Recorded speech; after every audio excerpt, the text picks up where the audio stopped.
Zdravím včelári. Pekných 16 stupňov, slnečno. Je taký čas na prvú prehliadku. Tu už na rámiku je vidieť pekne vajíčka, plod. Zásoby ešte majú, ale dávame do cukrové cesto. Tieto už sú krásne rozlezené po celom múle, ako môžete vidieť. Tu je toho plodu o čosi viacej.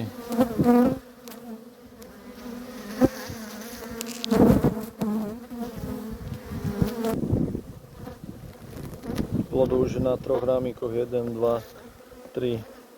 To už začína 4, ale tam ešte len vyberajú zásoby. Tak ešte posledné včelstvo. To tiež vyzerá dobre, už je rozlezené po úle. Tak pozrieme na to. Tu len začína klásť na druhý rámik. Tu môžete vidieť trošku plodu. A na druhý rámik zľava. Už sú rozbláznené.